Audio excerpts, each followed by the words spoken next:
So I heard a rumor that the left and Biden finally saw eye to eye on something. It's funny. This is the first time I've actually seen the super Bernie or bust, anti-Biden left, that kind of stuff, go hard line on defending Joe Biden. And wow, does he look funny in this opening frame.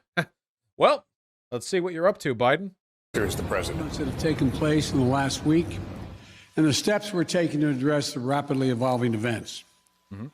My national security team and I have been closely monitoring the situation on the ground in Afghanistan and moving quickly to execute the plans we had put in place to respond to every constituency, including and contingency, including the rapid collapse we're seeing now. I'll speak more in a moment about the specific steps we're taking, but I want to remind everyone how we got here and what America's interests are in Afghanistan. We went to Afghanistan almost 20 years ago with clear goals. No, I don't know. To me, maybe if by clear goals we mean very, very narrowly the people we wanted dead right off the beginning, but I don't know if like the entire process was clear. You know, it'd be like saying that you have a clear goal when you or like a dog has a clear goal when they like jump out of a car window to chase a squirrel they just saw run up a tree. You know what I mean? Maybe. However, oh, he said queer goals. Oh, based. Get those who attacked us on September 11th, 2001, and make sure al-Qaeda could not use Afghanistan as a base from which to attack us again. We did that. We severely degraded al-Qaeda in Afghanistan. We never gave up the hunt for Osama bin Laden, and we got him. That was a decade ago. Our mission in Afghanistan was never supposed to have been nation building. So wait, if I recall, by the way, we didn't get him in Afghanistan. Didn't we get him in like Pakistan? Yeah, we got him in Pakistan. And didn't we do so through like connections from Saudi Arabia? How much was our occupation of Afghanistan even linked to the destruction of al-Qaeda? How many al-Qaedan forces did we kill in Afghanistan?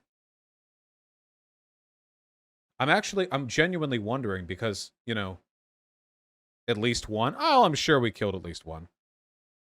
Sunni militant organization founded by Osama bin Laden, Soviet-Afghan war. We supported them, blah, blah, blah. Okay. I just want to see really quickly, really quickly, okay? Do we have like a timeline here that I could... History. 1996, 1998. The death of Osama bin Laden was in 2011. Yeah, in Pakistan. 50 kilometers north of Islamabad. Yeah, fucking SEAL Team 6 dabbed on him. Which is cool, you know? Al-Awlaki was killed in a drone strike in Yemen.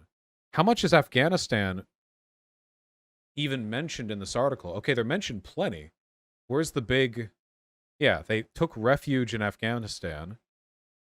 The Taliban-controlled Afghanistan was a perfect staging ground for al-Qaeda. November 1, Operation Enduring Freedom had toppled the Taliban government. Many brigades 055 fighters were captured or killed, and those who survived there were thought to have escaped into Pakistan along with bin Laden. Okay, there's the connection that I was looking for. Thank you. So bin Laden and the remnants of al-Qaeda were in there, and our invasion led to them scattering, and then we took them out, Syria and Pakistan and Sudan, and yeah, okay, gotcha. Okay, I just wanted to have a feel for that. It was never supposed to be creating a unified, centralized democracy. Our only vital national interest in Afghanistan remains today what it has always been: preventing a terrorist attack on America's homeland. I've argued for many years that our mission should be narrowly focused on counter-terrorism, not counterinsurgency or nation building. So it's funny that there are so many leftists who are completely on board with this language, when what Biden is essentially saying here is that we don't have a moral obligation to clean up the messes we make. I think the United States had a moral obligation to nation build after what we did to Afghanistan, after what we did to Iraq. The problem is, we did a terrible job, and it seemed like all of the consequences of our withdrawal would continue indefinitely into the future because we just weren't capable of committing the necessary resources, or maybe just things never aligned in an effective way. But yeah. That's why I opposed the surge when it was proposed in 2009 when I was vice president. And that's why, as president, I'm adamant that we focus on the threats we face today in 2021, not yesterday's threats. Oh, it's 2021. Today, the terrorist threat has metastasized well beyond Afghanistan. Al-Shabaab in Somalia, Al-Qaeda in the Arabian Peninsula, al-Nusra in Syria, ISIS attempting to create a caliphate in Syria and Iraq. I cannot stress this enough. We are never going to be rid of Islamic terrorism as long as we keep destroying their countries, radicalizing the survivors of our intervention, and ensuring that these countries never economically develop. Yes, he said caliphate about as worse as you can. We create the conditions here, okay? For the same reason that poor, blown-out, dusty cities have a lot of gang members, for the same reason that in Mad Max there were a lot of Fury Road warriors, okay? The conditions people live in determine their proximity to criminality, or in this case, terrorism, which is also a crime, though a somewhat more severe one. This idea that we can play whack-a-mole with terrorist groups forever in the Middle East, what are we supposed to do then? Invest, reparations, build up real economic ties in the Middle East, rather than funneling like everything into Israel and occasionally sending missiles into adjacent countries, okay? We need to make a real effort to build the Middle East back better. Build back better. Biden. And establishing affiliates in multiple countries in Africa and Asia. These threats warrant our attention and our resources. We conduct effective counterterrorism missions against terrorist groups in multiple countries where we don't have permanent military presence. That's fine. I think that's acceptable. I think that for the most part, our counterterrorism operations are much more effective when we're on good terms with the governments we're operating within the borders of. Look, for example, what we did with Rojava and all the incredibly effective action the U.S. took with them against ISIS, you know? It's much easier when we're not despised by the population, or at the very least, if we're operating with the sanction of the prevailing government. If necessary, we'll do the same in Afghanistan. We've developed counterterrorism over-the-horizon capability that will allow us to keep our eyes firmly fixed on the direct threats to the United States and the region, and act quickly and decisively if needed. When I came into office, I inherited a deal that President Trump negotiated with the Taliban. Under his agreement, U.S. forces would be out of Afghanistan by May 1, 2021, just a little over 3 months after I took office. You love that, by the way. Trump setting a deadline for right after the next president comes in. Like, just in case he doesn't manage to win the 2020 primaries, he gets to shuffle that blame right off onto Biden. Same with the tax hikes. U.S. forces had already drawn down during the Trump administration from roughly 15,000 2020 election, not 2020 primaries. 500 American forces to 2,500 troops in country. And the Taliban was at its strongest militarily since 2001. The choice I'm sorry. Hold on. I'm sorry. I'm getting hardcore stun locked. Sometimes I browse other stuff. You know the Nathan Robinson firing his entire staff because they wanted to make the government cooperative? There's a fucking person in the Reddit who's saying, Vosh would defend this. See his last debate with Destiny. And you can check, and yep, 29 minutes ago in fucking Destiny subreddit. Vosh would defend this. Vosh would defend firing his entire... Oh my god. I can't... It's like legit Kiwi Farms tier, you know? Holy fuck. Every time I go on the subreddit and there's some impossibly stupid position, they're always, constantly, recent posters in Destiny. They do more harm to my subreddit than Chapo Trap House ever did to Destiny's, and he had a Chapo bot that auto-banned people if they had a post history in Destiny's subreddit. I am being remarkably abstemious. I had to make, as your president, was either to follow through on that agreement or be prepared to go back to fighting the Taliban in the middle of the spring fighting season. There would have been no ceasefire after May 1. There was no agreement protecting our forces after May 1. There was no status quo of stability without American casualties after May 1. There was only a cold reality of either following through on the agreement to withdraw our forces or escalating the conflict and sending thousands more American troops back into combat in Afghanistan, lurching into the third decade of conflict. I stand squarely behind my decision. After 20 years, I've learned the hard way that there was never a good time to withdraw U.S. forces. Yeah, it does kind of feel that way. I really wanted to believe there was some, like, right execution. I will say this. There was a better way to withdraw, and the better way to withdraw would have been predicting the imminent collapse of Afghanistan immediately after withdrawal, and it would have been securing Kabul and the transportation of Afghans out of the city before the Taliban arrived, you know? That there was a better way. I don't really know if there was a better when. That's why we're still there. We were clear-eyed about the risks. We planned for every contingency, but I always promised the American people that I would be straight with you. The truth is, this did unfold more quickly than we had anticipated.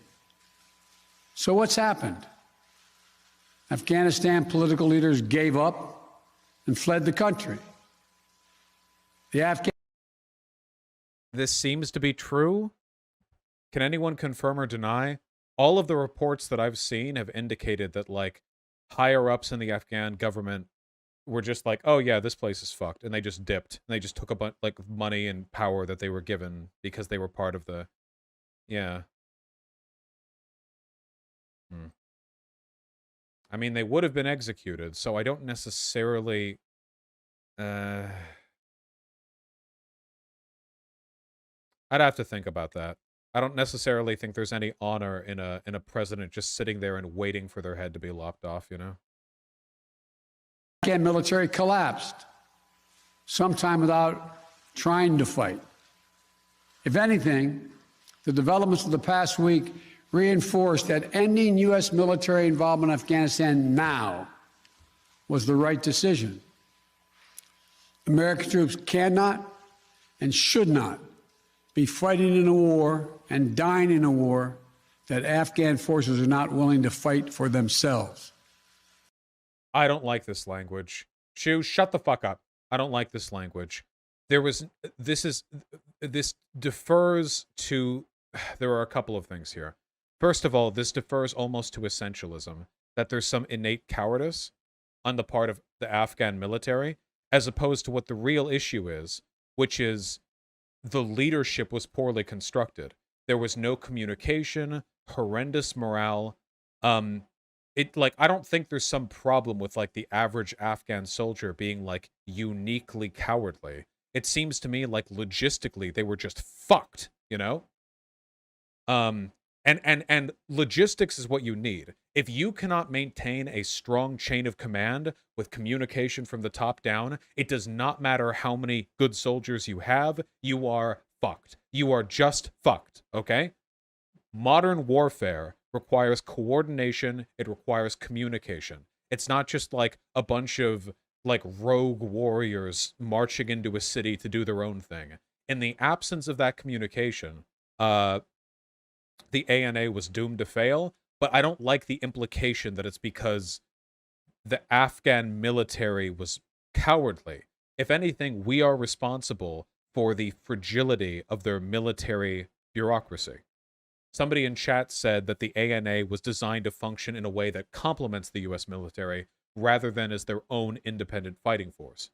which would make sense given that, but I don't know. We spent over $1 trillion. We trained and equipped an Afghan military force with some 300,000 strong, incredibly well equipped, a force larger in size than the militaries of many of our NATO allies. We gave them every tool they could need. We paid their salaries. I understand that what he's doing here, but we did not sufficiently commit to the process of building and stabilizing an upper hierarchy. That is ultimately what happened here. I just don't want people's narrative coming away from this is that the cowardly Afghan people were too weak to fight for themselves, and that the Americans are leaving because why even defend those who won't protect themselves? That, I think, is highly irresponsible rhetoric and inaccurate, okay? Provided for the maintenance of their Air Force, something the Taliban doesn't have. Taliban does not have an Air Force. Well, now they do. We provided close air support. We gave them every chance to determine their own future. We could not provide them was the will to fight for that future. There's some very brave and capable Afghan special forces units and soldiers. But if Afghanistan is unable to mount any real resistance to the Taliban now, there is no chance that 1 year, 1 more year, 5 more years, or 20 more years, the U.S. military boots on the ground would have made any difference. While this is possibly true, it really does just kind of make it sound as though the Afghan people were like some unsavable foregone conclusion, as opposed to a desperate and desolated population we failed time and time again and then did a half-assed job reinvesting in as compensation for the damage we did, you know? This feels like, this is like saying it's a shithole country, basically. Hey, I like this. This is some good bipartisan rhetoric from Joe Biden, okay? This appeals to the heart and soul of Americana, okay? It's American exceptionalism mixed with isolationism. This is a strong across the board move, you know? Here's what I believe to my core. It is wrong to order American troops to step up when Afghanistan's own armed forces would not. The political leaders of Afghanistan were unable to come together for the good of their people, unable to negotiate for the future of their country when the chips were down. They would never have done so while U.S. troops remained in Afghanistan, bearing the brunt of the fighting for them. And our true strategic competitors, China and Russia, would love nothing more than the United States to continue to funnel billions of dollars in resources and attention into stabilizing Afghanistan indefinitely. I mean, they kind of benefit either way, to be fair. They benefit from our global weakness in pulling out, and they benefit from the power vacuum they can take control of in the future, but they also benefit from us spending money there. Also, like, just to be clear, just because we pulled out of Afghanistan doesn't mean they're going to cut the military budget. I hope you guys all know that. Like, there were people on Twitter being like, stop putting my healthcare money in Afghanistan. Dude, you fucking think they're going to cut the military budget just because they pull out of Afghanistan, okay? They're going to build a new aircraft carrier, all right? Or give more of it to, I don't fucking know, Israel or whatever else, okay? I don't, it's not going to go to our healthcare. Sorry. When I hosted President Ghani and Chairman Abdullah at the White House in June, and again when I spoke by phone to Ghani in July, we had very frank conversations.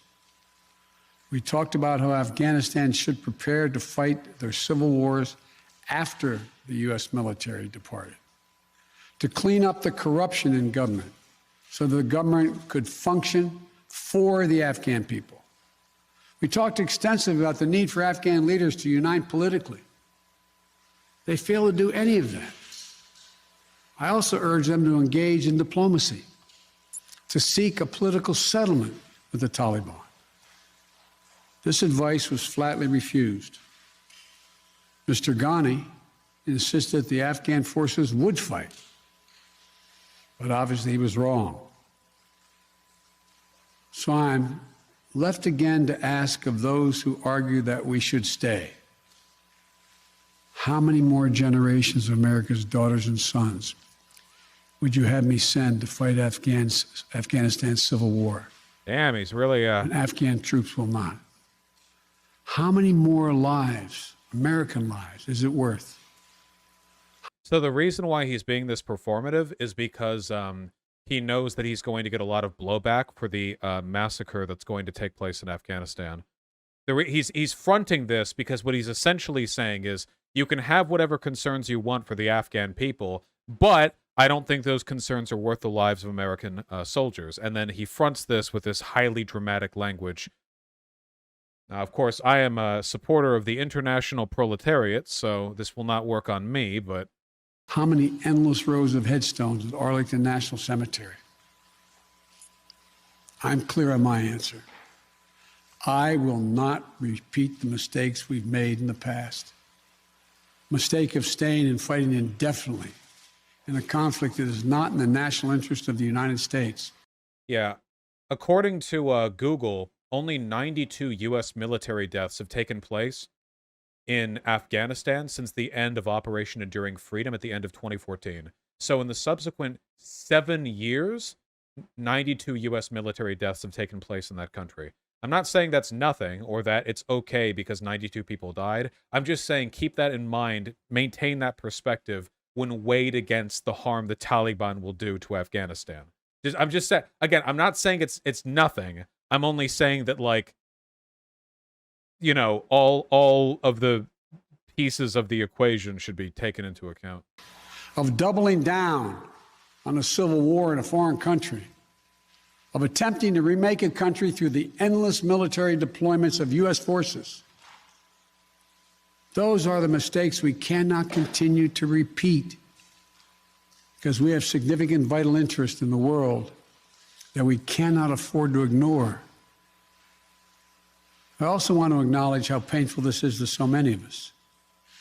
The scenes we're seeing in Afghanistan, they're gut-wrenching, particularly for our veterans, our diplomats, humanitarian workers, for anyone who has spent time on the ground working to support the Afghan people. For those who have... Jesus Christ. Yeah, okay, so just in perspective, since 2014, since the end of 2014, it's been 92 American soldiers who have died. Well, here are the civilian casualties of the Taliban since that time, and, like, every year they're in the thousands. 3,500 civilians were killed. 3,500 civilians were killed. 1.6. By the end of August, 5 U.S. troops were killed in the war. In a single month, 273 Afghan civilians were killed. During the first 9 months, 5,000 children were killed or injured in Afghanistan. Yeah, I'm just saying, we have to keep these numbers in consideration because otherwise, you know, you can do like the whole Benghazi thing and any amount of harm can be overstated to convince people about the relative unwiseness of a political operation. I still support our withdrawal from Afghanistan, but especially in the talk of like the alleged cowardice of the Afghan military, considering that since 2001, about 65 to 70,000 Afghan military and police have been killed, you know? So, I mean, they've been taking significantly more in the way of death than we have. Why do you have to pronounce words wrong? What did I mispronounce? Cowardice? What did I say? Is it cowardice? Is that what you want? I said cowardice? Oh. Lost loved ones in Afghanistan, and for Americans who have fought and served in the country, serve our country in Afghanistan. This is deeply, deeply personal. It is for me as well. I've worked on these issues as long as anyone. I've been throughout Afghanistan during this war, while the war was going on, from Kabul to Kandahar, Yeah, Joe Biden was old when the war started. Isn't that crazy to think about? the Kunar Valley. I've traveled there on 4 different occasions. I met with the people. I've spoken to the leaders. I spent time with our troops. And I came to understand firsthand what was and was not possible in Afghanistan. So now we're focused on what is possible. We will continue to support the Afghan people. We will lead with our diplomacy, our international influence, and our humanitarian aid. We'll continue to push for regional diplomacy and engagement to prevent violence and instability. We'll continue to speak out for the basic rights of the Afghan people, of women and girls, just as we speak out all over the world. It's pretty performative, you know. We'll continue to speak out. Like, okay, yeah. I've been clear that human rights must be the center of our foreign policy, not the periphery. But the way to do it is not through endless military deployments. It's with our diplomacy, our economic tools, and rallying the world to join us. Well, let me lay out the current mission in Afghanistan. I was asked to authorize, and I did, 6,000 U.S. troops to deploy to Afghanistan for the purpose of assisting in the departure of U.S. and allied civilian personnel from Afghanistan, and to evacuate our Afghan allies and vulnerable Afghans to safety outside of Afghanistan. Our troops are working to secure the airfield and to ensure continued operation of both the civilian and military flights. We're taking over air traffic control. We have safely shut down our embassy and transferred our diplomats. Our diplomatic presence is now consolidated at the airport as well. Over the coming days, we intend to transport out thousands of American citizens who've been living and working in Afghanistan. We'll also continue to support the safe departure of civilian personnel, the civilian personnel of our allies who are still serving in Afghanistan. Operation Allies Refugee, which I announced back in July. Oh my God, you guys are annoying. Fine, I'll speed it up. Has already moved 2,000 Afghans who are eligible for special immigration visas and their families to the United States. In the coming days, the U.S. military will provide assistance to move more SIV-eligible Afghans and their families out of Afghanistan. We're also expanding refugee access to cover other vulnerable Afghans who worked for our embassy, U.S. non-governmental agencies, or U.S. non-governmental organizations, and Afghans who otherwise are at great risk in U.S. news agencies. I know there are concerns about why we did not begin evacuating Afghans civilians sooner. Part of the answer is some of the Afghans did not want to leave earlier, still hopeful for their country. And part of it because the Afghan government. No, you could have set the apparatus in place. You're redeploying troops to come back. I don't think that's an acceptable answer. And its supporters discouraged us from organizing a mass exodus to avoid triggering, as they said, a crisis of confidence. There's some validity to that. I imagine seeing a bunch of people evacuate would have basically been a kind of acknowledgement that the country was going to fall. The problem is, like, past a certain point, that is what was going to happen. Like, there were provincial capitals that were falling left and right for how many weeks, months now have the Taliban been ramping up more and more, and we knew that we were going to be withdrawing soon, and just, I'm sure there were extenuating circumstances, but I really, really feel like this could have been handled better. American troops are performing this mission as professionally and as effectively as they always do, but it is not without risks. As we carry out this departure, we have made it clear to the Taliban, if they attack our personnel or disrupt our operation, the U.S. presence will be swift, and the response will be swift and forceful. We will defend our people with devastating force if necessary. Our current military mission will be short in time, limited in scope, and focused in its objectives. Get our people and our allies to safety as quickly as possible. And once we have completed this mission, we will conclude our military withdrawal. We will end America's longest war after 20 long years of bloodshed. The events we're seeing now are sadly proof that no amount of military force would ever deliver a stable, united, secure Afghanistan, as known in history as the graveyard of empires. What's happening now could just as easily happen 5 years ago or 15 years in the future. We have to be honest. Our mission in Afghanistan has taken many missteps, made many missteps over the past 2 decades. I'm now the 4th American president to preside over war in Afghanistan. 2 Democrats and 2 Republicans. I will not pass this responsibility on to a 5th president. I will not mislead the American people by claiming that just a little more time in Afghanistan will make all the difference. Nor will I shrink from my share of responsibility for where we are today and how we must move forward from here. I am President of the United States of America, and the buck stops with me. I'm deeply saddened by the facts we now face. But I do not regret my decision to end America's warfighting in Afghanistan and maintain a laser focus on our counterterrorism missions there and other parts of the world. Our mission to degrade the terrorist threat of al-Qaeda in Afghanistan and kill Osama bin Laden was a success.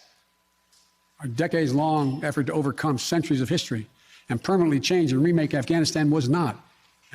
Centuries of history? Wait, how long does he think the Taliban and al-Qaeda have been around? I mean, everything technically has centuries of history, but I wonder what constraints exactly he's looking to here. Like the history of Islam? Because Islam is centuries old. I don't know what we're referring to here exactly. I wrote and believed it never could be. I cannot and will not ask our troops to fight on endlessly in another country's civil war, taking casualties, suffering life-shattering injuries, leaving families broken by grief and loss. This is not in our national security interest. It is not what the American people want.